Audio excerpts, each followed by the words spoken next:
तो आज कार्यक्रम की शुरुआत एक दुख भरी खबर के साथ करेंगे। आज सुबह सुबह बॉलीवुड जगत में शोक की लहर दौड़ गई जब खबर आई कि एक्टर डायरेक्टर मनोज कुमार का निधन हो गया है। 87 साल की उम्र में मनोज कुमार ने इस दुनिया को अलविदा कह दिया।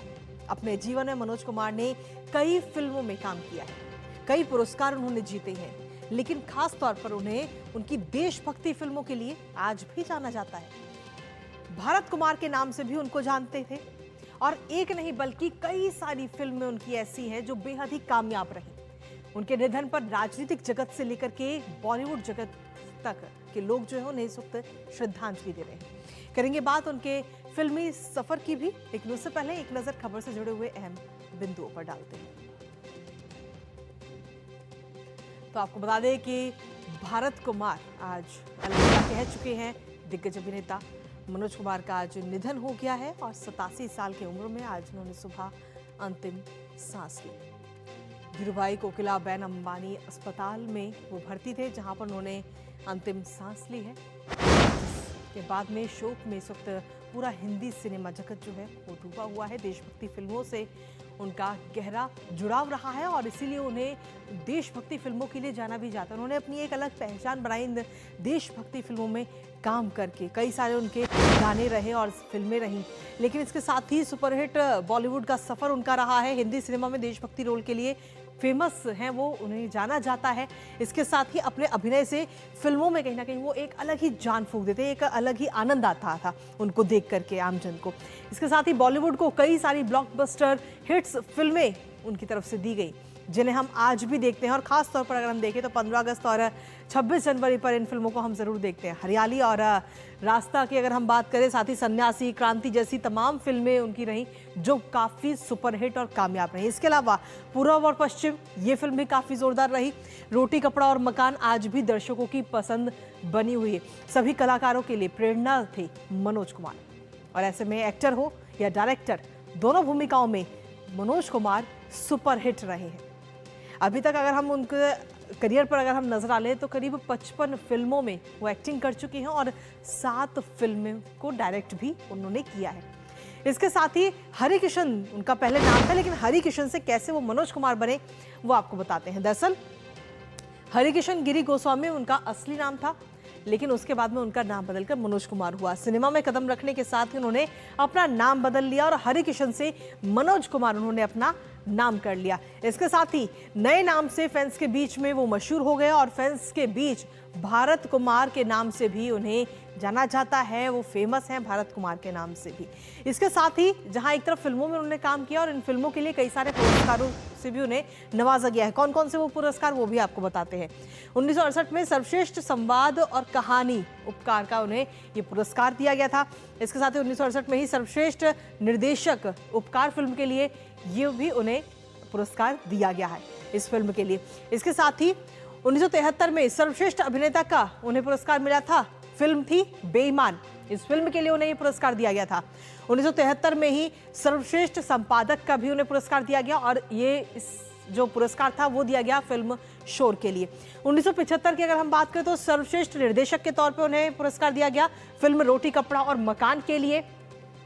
उसके बाद में 1992 में पद्मश्री सम्मान से उन्हें नवाजा गया उनके काम के लिए। 1992 के बाद 1999 में लाइफ टाइम अचीवमेंट पुरस्कार भी उन्हें दिया गया, जिसके बाद में अभी हाल ही में अगर हम देखें तो 2016 की बात, जब दादा साहब फाल्के पुरस्कार से भी उन्हें नवाजा गया, उन्हें सम्मानित किया गया। तो ये तमाम वो पुरस्कार जो उनके नाम रहे, लेकिन अब आज हर कोई उन्हें श्रद्धांजलि दे रहा है। अब ऐसे में उनके बेटे कुणाल गोस्वामी की तरफ से क्या कुछ कहा गया है वो आपको सुनाते हैं। वो अस्वस्थ थे काफ़ी टाइम से, लेकिन बड़ी शिद्दत से उन्होंने हर चीज़ का मुकाबला किया है और भगवान की कृपा है, शिरडी बाबा की दया है कि वो चैन से आराम से इस दुनिया से गए हैं। कल सुबह उनका क्रेमेशन होगा।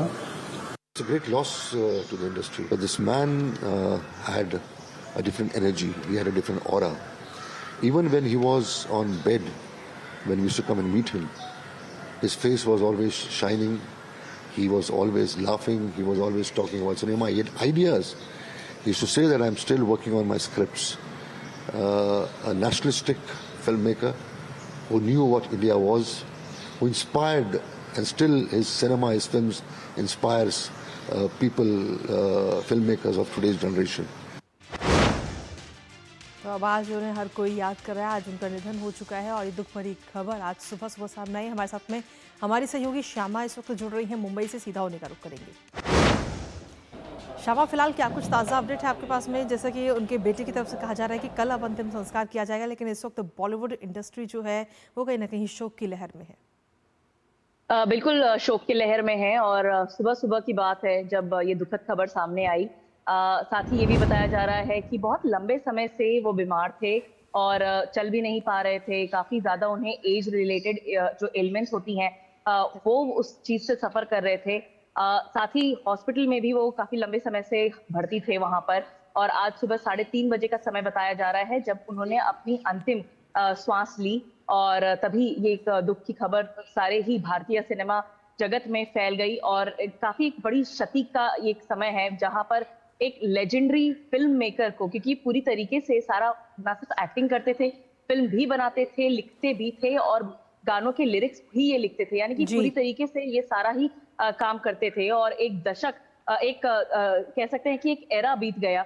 ये बताया जा रहा है कि आज पूरे दिन इनकी जो मॉर्टल रिमेन्स हैं वो अस्पताल में ही रहेंगी और कल सुबह का 10 बजे का समय है जब इनके पार्थिव शरीर को घर ले जाया जाएगा और अंतिम दर्शन के लिए कुछ समय दिया जाएगा। और इसके बाद करीबन 12 बजे का समय है बताया जा रहा है जब इन्हें मुंबई के विले पार्ले स्थित पवन हंस क्रेमेटोरियम में ले जाया जाएगा और वहां संस्कार किया जाएगा। तो फिल्म जगत के लोग जो हैं, जो अपनी इच्छा से उन्हें एक आखिरी विदाई देना चाहते हैं, वो या तो आज अस्पताल में जा सकते हैं या उनके घर पर जा सकते हैं। 10 से 12 बजे का समय है, उसमें वो जा सकते हैं।